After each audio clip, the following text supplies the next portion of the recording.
Je viens de finir Zelda Ocarina of Time sur 3DS, le remake, et vraiment c'est une claque incroyable que j'ai pris et il fallait que j'en fasse une vidéo absolument pour vous donner mon avis sur cette masterclass. Déjà pour commencer, le jeu a extrêmement bien vieilli malgré que j'ai fait le remaster et je sais que j'ai pas fait la version originale, mais le remaster est quand même sorti dans les années 2010 et même pour un jeu 3DS le jeu est tellement beau,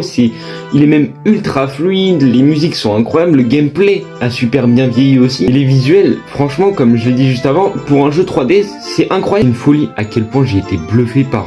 juste l'ambiance visuelle du jeu. Les musiques sont aussi un point extrêmement central dans ce jeu, déjà qu'elles sont incroyables comme vous pouvez l'entendre en fond de cette vidéo, mais surtout parce que ça reste une mécanique principale du jeu. Elle sera une mécanique principale par rapport à l'Ocarina qui va nous permettre du coup de soit résoudre des énigmes ou faire diverses choses, par exemple appeler Epona avec le chant d'Epona. Et c'est fou parce que tu peux même jouer de la musique comme tu veux parce que l'Ocarina reste un instrument à part dans le jeu. C'est-à-dire que avec les touches, tu peux composer n'importe quelle musique si tu veux. Ça se trouve, tu peux même faire du Joule avec l'Ocarina dans le jeu. Sachant que Breath of the Wild ça a été mon premier Zelda, en termes de donjons on va dire que j'ai pas été vraiment très gâté, mais là avec Ocarina of Time les donjons c'est une masterclass. Chaque donjon a sa particularité visuelle, son ambiance sonore, ses designs incroyables. Surtout ce que j'ai adoré dans les donjons c'est que chaque donjon apporte une nouvelle mécanique de gameplay différente. Par exemple ça va être le grappin, les bottes qui te permettent de, vous savez, un petit peu voler, les bottes de plomb, le marteau,